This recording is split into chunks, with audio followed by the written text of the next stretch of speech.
Yo,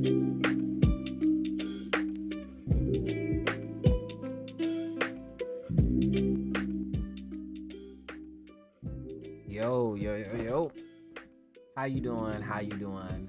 How are you doing? If you're coming into this live, I hope you're having a great time and you'll be able to vibe with me. If you're just watching this as a video on YouTube, I hope you're able to come in and vibe with me as well. I stream every Monday, Tuesday, and Thursday from 6:30 p.m. to 7:30 p.m. This is Eastern Standard Time because I live in VA. And then on Saturdays, I stream from 3 p.m. to 6 p.m. A 3-hour stream on Saturdays. If you want to come through and vibe with me and support me, I appreciate that. Now, I'm not in the cheeriest mood to start the stream off, to start this video off in general, simply because I know that this is a huge issue that people like me end up running into. I say people like me because it's happened to people in the past that are very successful now. If you've been following me at all on my Instagram and you've been looking at my posts and you've been looking at any of the stories that I've been putting down, you'll notice very clearly that I have not been okay. Mentally, I have felt very drained. Physically, I've been getting sick, and I just felt all around horrible and terrible. I haven't even recorded a song until today, and it was a month and a half process of me having to get over what I was experiencing. What I was experiencing was what a lot of up and coming artists end up experiencing, and that's when people try to come around and scam someone. People try to come around and be dishonest, disloyal, or they're just using you for money.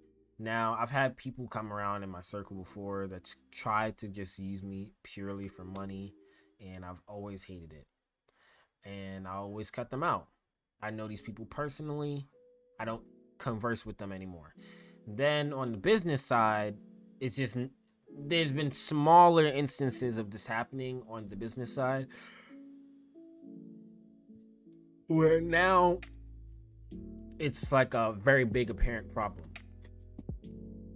On Spotify, I'm gonna use, cause Spotify is the easiest way to show this example. Apple Music and Spotify is where an artist like myself that releases music would put their music out to get exposure, get people there to to get people there to understand the wave. They understand who you are. They're like, okay, you got a bio there. If you're on PC, you can see how many followers they have. But no matter what device you're on, if you're on Spotify, you can see how many monthly listeners someone has. If you're on Apple Music, you can't see that. Unless you have, Spotify on Apple for artists and stuff like that. As the artist or the label. Excuse me. As the artist or the label themselves. The issue you run into is that tons of people inside of the music industry love acceptance, and they will do anything for that acceptance. And I was caught up in that crowd earlier in my career.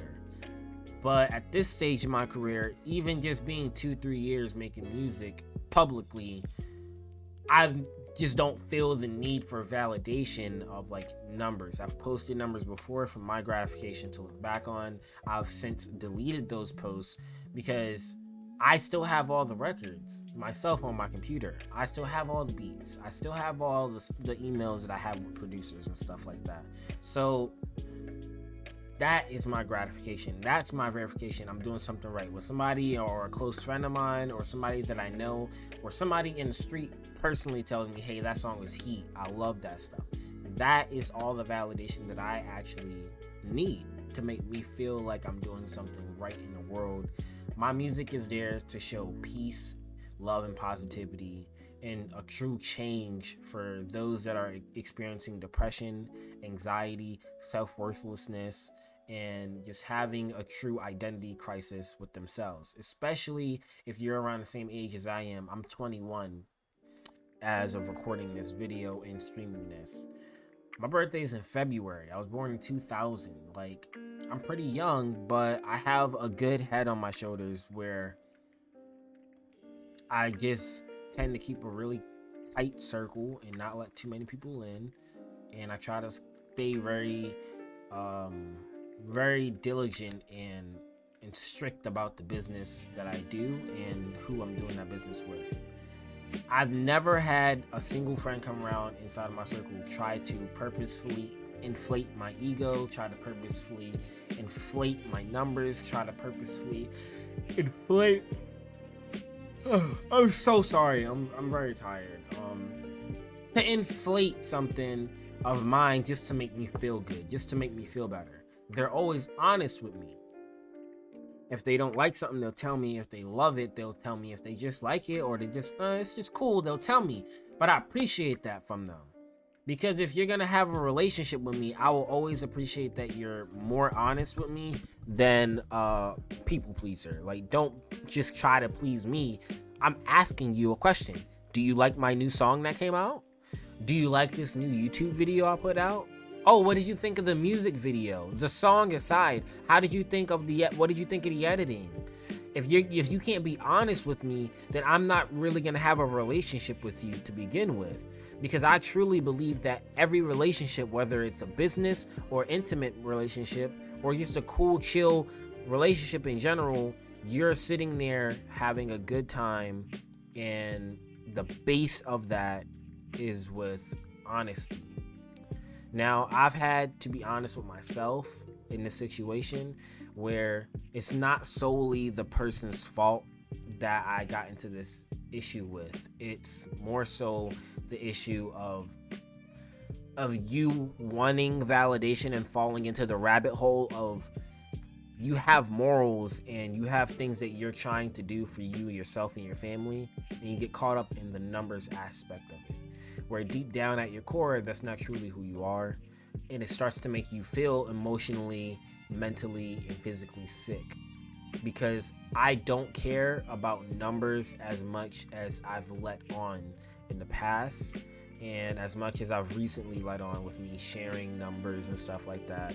It just makes me feel horrible when I know, as an up-and-coming artist, as an up-and-coming creator, all numbers do, and all they really do to somebody else that maybe isn't confident enough is they make you compare yourself to whoever you're looking at. That happens all the time. How many times do you see the little guy punching his way to get to the top? And the guy that's sitting at the top comfortably is already just looking down like, what are you doing? You criticizing and jeopardizing your career by just spewing hate my way isn't going to do anything for you. You're just going to make me not want to work with you as a smaller artist because I'm bigger than you or whatever, right? And sometimes the bigger artists can be petty and then shoot those shots back, maybe steal something of a smaller creator, and they can claim it as their own because somebody that's smaller isn't going to get that recognition because of numbers. Numbers validate you as an artist and as a creator. If I have 55 subscribers currently right now on my gaming channel, the masses, the public eye, is going to say he's not really rich, he's just doing this as a hobby, he's not as good as maybe PewDiePie that has hundreds of millions of subscribers, right? And that could not be the actual fact of it. The fact of it is that he just has more of a following than I do, or then if I remove myself from the equation, then somebody else with those numbers at like 55 or something. Let's say PewDiePie is a horrible person. His character doesn't matter what his character is because the numbers are there, so people are buying into it in an entertainment side. He could just put on a character and nobody would know except him and his family and whoever it is that he wants to know. If he is being a rude and evil person on camera, it doesn't mean that's who he is behind the scenes. What if that's just an act? You wouldn't know. You can make assumptions all you want, but you don't personally know who PewDiePie is. You haven't shaken his hand. You haven't had a conversation with him. So if he's being mean, you don't know that. On the flip side, you don't know somebody is being completely authentic with you online in general. It could all be an act, and you never would know it. Even right now, to myself, I'm being genuine, and you can choose to believe me or not. But the public eye, the mass majority of people, is going to choose to believe more so in the numbers than what somebody without as much numbers has to say. If I have 1,000 monthly listeners on Spotify and somebody comes in and listens, they're gonna say this artist is underrated. What makes an artist underrated?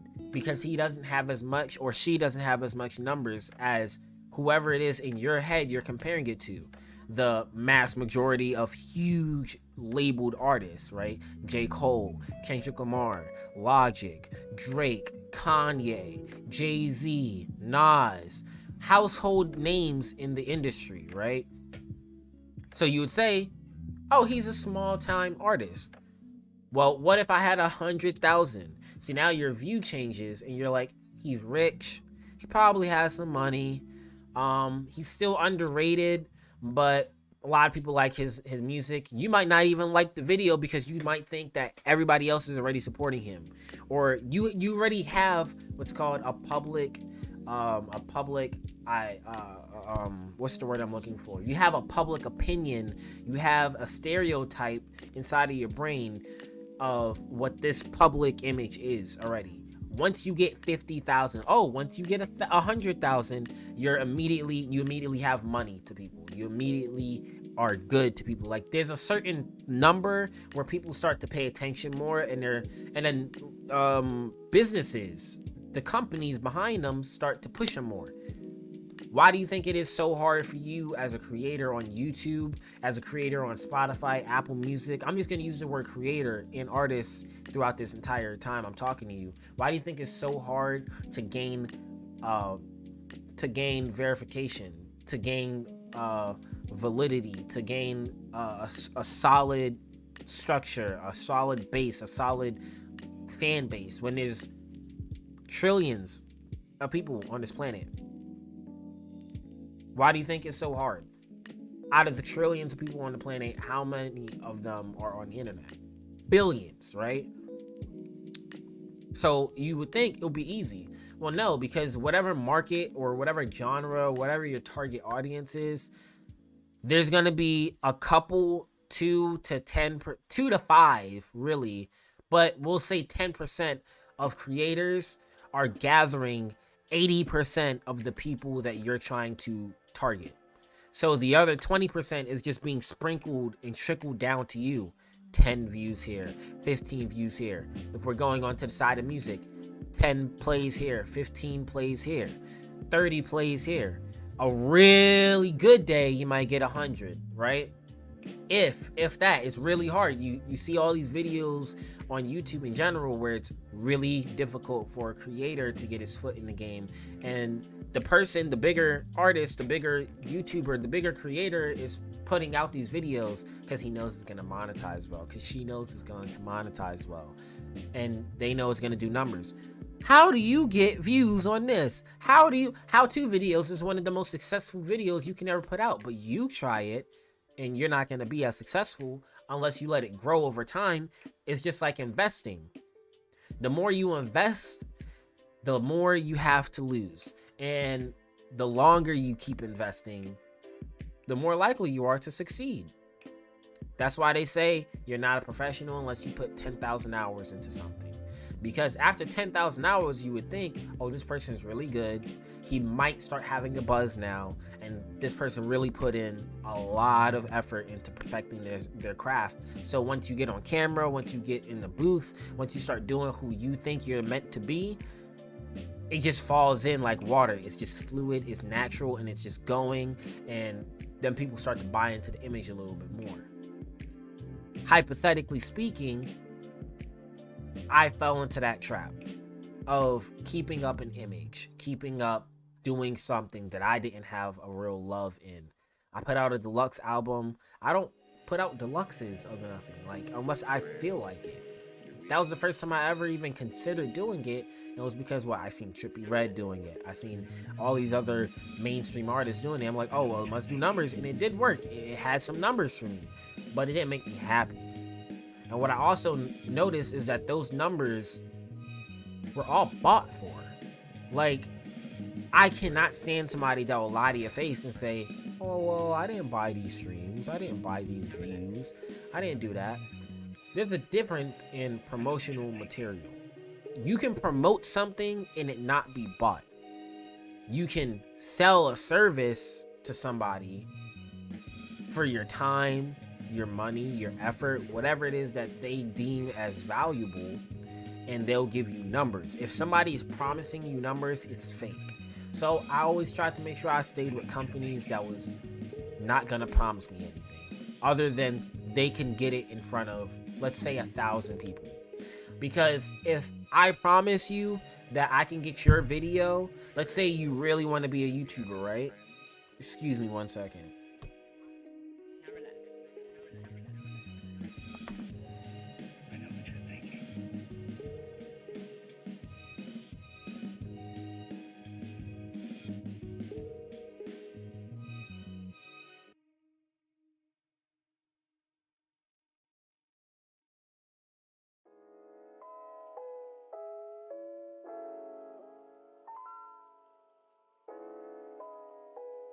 All right, so like I was saying, let's say I promise you that I'm gonna get you let's say you're putting out a brand new game comes out, right? A brand new game comes out, and you're like, oh, I really want to make this video succeed. Well, what does success look like to you? I'll have a meeting with you. I'll call you or I'll email you. What does success look like to you?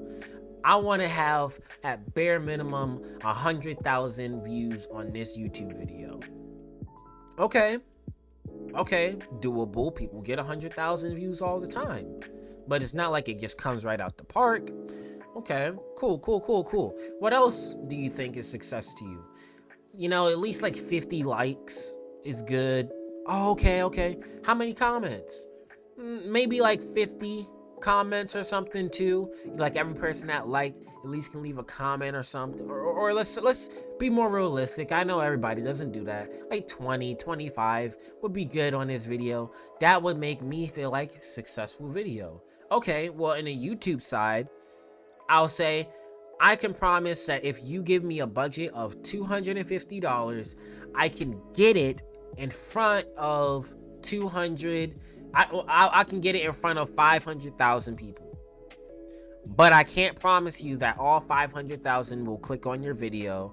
I can't promise you that all 500,000 will end up even watching your video. So your click-through rate, your retention time may vary, and I can't promise you that you're gonna get any likes and comments and subscribers. But this is what I can tell you. I can promise that I can expose you to this mass majority of people. And typically on average, when people see a video come up, they click out of it. They might watch it for 10, 30 seconds. So I can promise you that you're at least gonna retain 25% of the people that ends up watching the video from the amount of exposure I can get you. So you might say, okay, that's 125 or something like that, right? Oh, okay, I can get a couple thousand or whatever it is that you get. I'm not trying to like think about it right now. Let's say out of the 500,000 people that I promise to put you in front of, 125,000 people viewed the video, meaning that they watched it or listened to your song for at bare minimum 30 seconds. So it counts as a view, it counts as a stream. But they didn't watch anything else other than that. Okay, that's fine. It still gets you there. It could hurt you by YouTube not recommending your stuff because they see that, oh, people are watching it, but they're not really watching it all the way through. Typically, you hear YouTubers say, oh, if I get like 40% retention time, that's good. I like to say 70. I want to make sure people are watching my videos for me and for the content that I put out in there. Now let's go on the YouTube side. I mean, the music side of things. You get people that are there to just, you know, maybe they're just vibing. They might not listen to you, so they might not engage with you. So you get promotions all the time where people aren't really engaging, but they are listening. And you look at your monthly listeners go up on Spotify.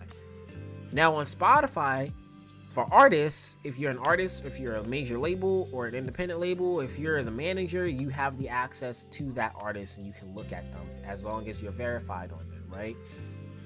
what you can do is you can go in there and you can look at all the sections. And the same thing for YouTube, by the way. You can look at your sections of who's streaming your music, stuff that they might possibly also be listening to. Other fans of this artist is listening to this. We created a radio for this artist because we noticed that a lot of people listen to this type of music and he has this similar, or she has this similar sound.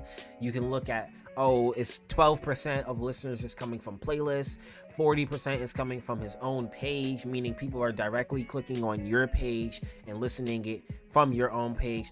And then you got 20% that's listening from this category. Oh, sometimes you might get like 60% from other. That other is something that we're going to go back to. You got to be careful about that. And you might get, oh, okay, this is from other people's playlists, not even just yours. And you got another one that's just from your playlist. So you got all these different stats and you got all these different graphs you can look at, all your analytics and whatnot.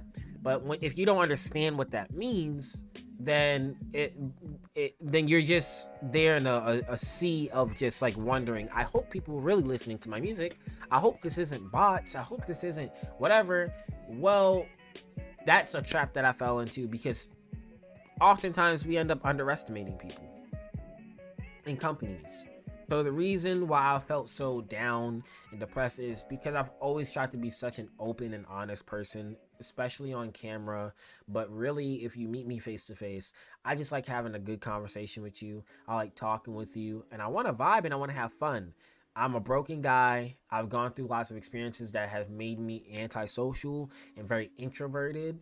And I know that it can come across as a little awkward and social. I've always said that I'm like a real life Miles Morales or real life Peter Parker. More Peter Parker than Miles, because I'm very socially awkward, but I can make it work, like I'm not just like super awkward. And a lot of times I play games and I'm quiet, but on camera you see me talking a lot and vibing and having a great time, because when I put the camera on, I truly do have fun. It's not an act. I really do have fun. And you can look at some of my videos on my YouTube channel and on the Twitch. Sometimes I'm not talking at all. But when somebody comes in to talk with me, I get a smile on my face, because I actually do. For a lot of people that are antisocial and introverted, you don't tend to enjoy talking to people. I always say that I'm like an antisocial extrovert, because I really enjoy talking with people that come to interact with me, and I love engaging with fans and just new people that find me in general. So if you're watching this and you are new, I appreciate you subscribing. I appreciate you following. I appreciate every time you ask how you are. I appreciate every time you say, hey, have a great day. I appreciate every time you leave a comment like, yo, you get excited with me. It makes me excited. I appreciate every time I'm live and you're like, hey, yo, what's going on? Oh, how long you been streaming for? Oh, what are you doing now? Like, I appreciate just the small little pockets of just support that people show my way. Even if you're hating on me, I always was taught from my mother to pray for those that really hate on you. Definitely pray for your enemies, because it's like pouring hot coal on their head. Because that's what God tells us in the Bible. That's what I learned, and that's what I choose to believe in. It's just how I am. So I say that in saying that when you go to my Spotify page, and I have screenshots that I can show and share, and I know where my page was. 30,000 monthly listeners at one point. 30,000 monthly listeners. Ain't nothing to hide. But I thought that was very genuine. I was giving around $200 a month on a PR company to promote my stuff. Now, before I get even more in depth in this, the reason I say people like me end up experiencing this at some point, whether they're great or not, most of the time they are really great artists, and they just really are eager to get their stuff out there and heard. You get into a situation, you tend to get into these issues with legal companies and legal issues. Oh, this person is getting popping, let me sue him now. He used my beat without permission. He did a show with my beat, he didn't do this. Or, oh, you're giving me all this money, don't do the job. That's where I fall into, okay? Now, if you've been keeping up with anything in hip-hop recently, you know that Jordan Lucas has had an issue in the past that he's been speaking about currently with this woman. I can't remember her name, but she's really big in promoting people, apparently. He was on his last straw before he ended up getting poppin', and he had his kid on the way. You know, God bless his heart, God bless his soul. I really, really hope to work on a couple songs with you one day. Maybe do a joint album. I just think you're a really dope artist. I have lots of songs where I've referenced some of your songs in it. It's really hilarious. Like, I have bars and stuff about like your song I Love. That was one of my favorite songs that you ever came out with. But I really love your introspective stuff and your storytelling as well. Let's not even, you know, to talk about your music videos. You're a great director, so don't let anybody ever put you down. If you ever see this, it is what it is. Like, people always come around to try to shit on you, but you need to know that you're great, and you need to make those flex songs to fucking shit on them. And if you need to take a day or two to get away from the internet, then you do that. You deserve that, and you've earned that. I don't think it is right how you gave 60K, 60,000 people, $60,000. Jordan Lucas gave $60,000 to this woman that was supposed to promote his stuff, and she didn't do her job. And nowadays she's claiming, well, I was on vacation, I was doing whatever, and I can't be accessed all the time by just you. I have other artists I'm working with, other things. Yeah, okay, I get that. You can have other people you're working with, but he gave you $60,000 to promote his shit. That's more money than I could ever even imagine having saved up. $60,000. I was paying $200 to $250 a month. That's a damn car payment, damn near a month, to get my stuff out there personally and heard from a different PR company, and they wasn't doing their job at all. That's why I was so frustrated. That's why it made me feel fake. That's why it made me feel sick, because I've noticed when my songs do really good. I've noticed when my page does really well. But I always thought it was odd that I would send emails to these people, and it was very, very, very good at impersonating what a genuine conversation will look like in business. Oh, how are you doing? We're doing good. How can we help you today? Okay, then we get on the phone. But through these emails, we're sitting there talking. All right, this is what my plan is. This is the target audience I want to get. I want to have it at this number, relatively, or anything. I just want to have this promoted by, let's say, the 12th of this month. I need this song is going to come out this time, so I'm letting you guys know in advance. I'm going to end up releasing it here. I want y'all to promote it 2 weeks after, so it has some natural growth and buzz right there. And I want you to push it through some algorithms, push it through streaming services, put it on the blogs and sites and stuff that you have, the playlist. And mind you, on my end, I can view the playlist that they have me on. I don't know what blogs they have me on. I don't know where all that extra stuff is at, right? That is where an issue lies. There was a communication error, and I should have took that as a first sign. Jordan Lucas, on the other hand, should have took it as a sign as, yo, I'm giving somebody $60,000 up front. So the reason I'm attacking myself and Jordan Lucas in this instance and using us two as an example is because it's not just us. Artists, we end up making very trivial and naive mistakes when we're up and coming, because all we want is to see people see us. If you really love your music, if you really love what you're doing as a creator, and you love your YouTube videos, you love your TikToks, you love your Twitch streams, if you truly love what you were doing in life, you could just be drawing, you can be painting, it doesn't matter what it is. You could be a videographer and you want to, like Cole Bennett damn near sold himself to get himself out there, and people love his stuff now. He said, I want to be there for up and coming artists. That's the difference. He wanted to be there for the little man.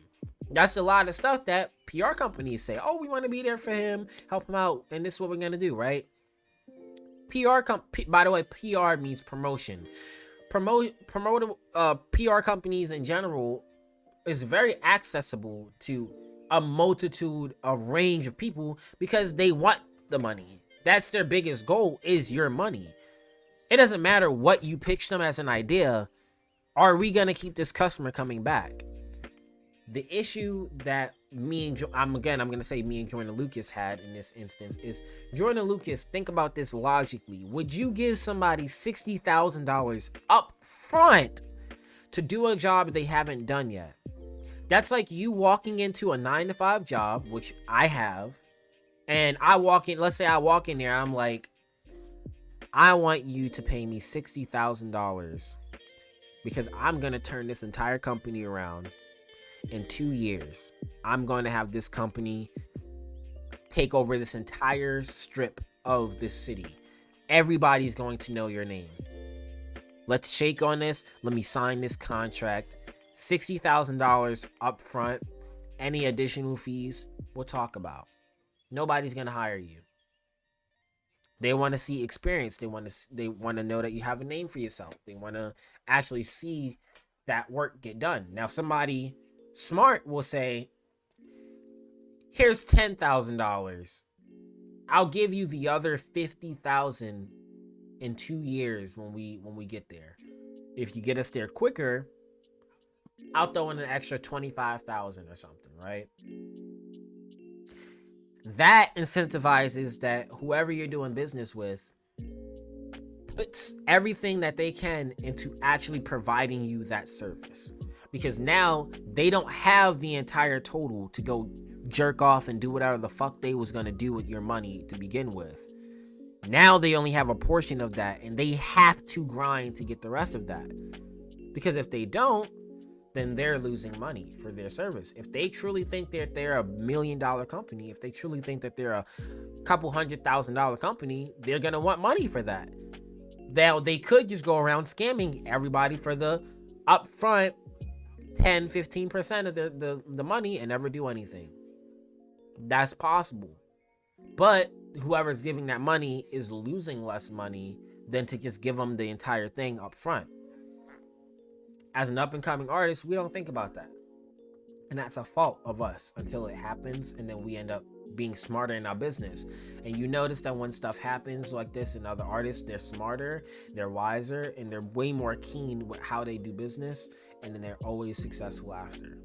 Always. There's not a single success story that you hear where somebody isn't talking about how somebody tried to scam them in the past. It doesn't even have to be a PR company. It can just be bad friends, family.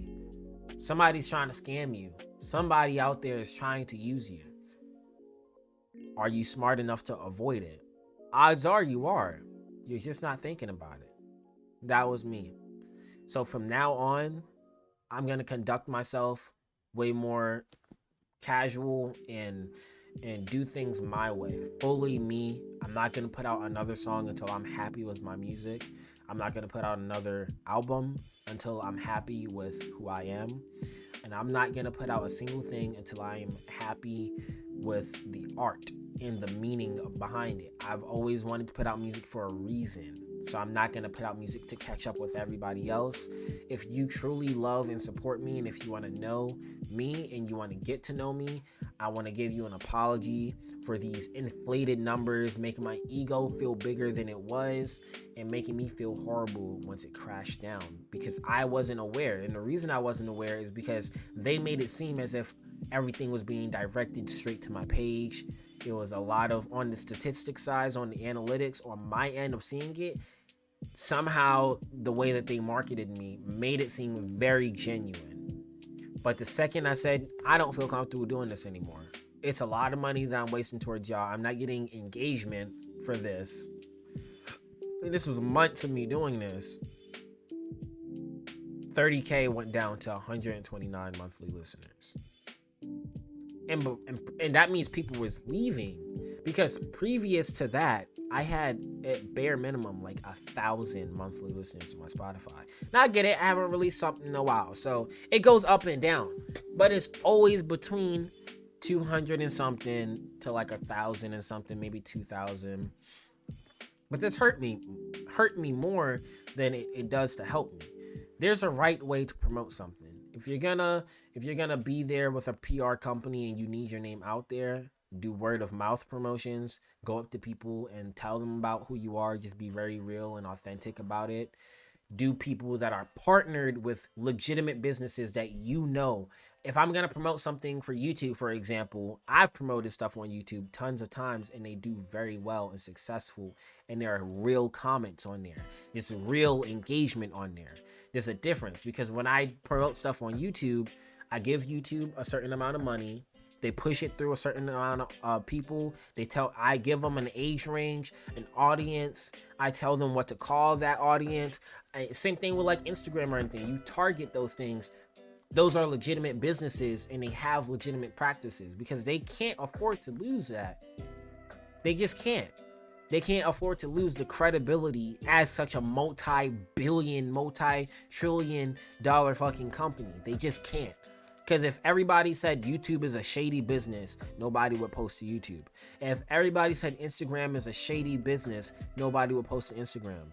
You seen what happened with Mark Zuckerberg and Facebook scams of people, tapping into everybody else's accounts, people just scamming other people on there. And eBay, for example, the eBay market has gone down a lot over the years. So when people see that a business is not legitimate, it hurts them. It hurts them a lot. Just don't take your music to music advertising. Don't take your music to, if you search on Google PR companies, don't take your music to anything that you see on there unless you're on the phone and you're having a straight conversation with these people, unless you meet with them, unless they can genuinely show you every single part of data that they have as to how they're gonna promote your stuff and how they're going to like make people see you and how they're going to try their best to have people engage with you. If they can't show you every in and out, do not trust them. That is what I have to say about that. I've been talking about this for almost an hour, and you got to know who's in your circle. You got to know who to do business with. I do things now with people that are partnered. Anytime I do anything for YouTube, I either go directly to YouTube or I go through Sprizzy or Frizzy. Those people are directly partnered with Google, and Google owns YouTube. They're directly partnered with these people that are optimizing the search engine. They know what to do. TubeBuddy, getting a partnership with them. I'm working on that because I know I can get an affiliate link, and if you are a creator and you want to sign up and do stuff, eventually when I do get a partnership with them, you can go ahead and click it. I'll probably end up putting it in the description below when I post this on YouTube, if I even get that partnership. I love to do things with people that are partnered because it's legitimate. That's what validates me as a person, as an artist. So from now on, I just want to let you know that I'm sorry and I apologize, and I hope that you see me as a very genuine person, as somebody that's here to give you entertainment, here to play games with you and vibe with you. I hope you see me as somebody that's here to have fun with you, and that you can enjoy my music and have fun, laugh with me, also be sad with me, be happy, rage with me, all of that. That's why my intro is the way it is. So I hope that this doesn't ruin who I am to you as an entertainer.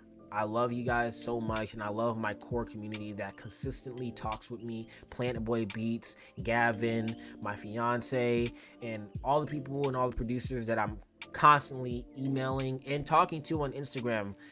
I appreciate you so much. Thank you so much for supporting me. All the haters, thank you for giving me feedback. I pray that your day, your life, your careers, your everything that you want to embark in is blessed by the Lord himself. So God bless you. God bless everyone that's watching this live. God bless everyone that's watching this as a YouTube video. God bless your hearts. God bless your souls. And I really hope that you have an amazing life, an amazing day. If this is the last time you ever watching me, if this is the last time you ever listening to my music, I apologize. And there's definitely better artists out there. I'm going to put out music when I feel comfortable to put it out again. And again, I love you guys so much for any support that you show me. Peace. God bless.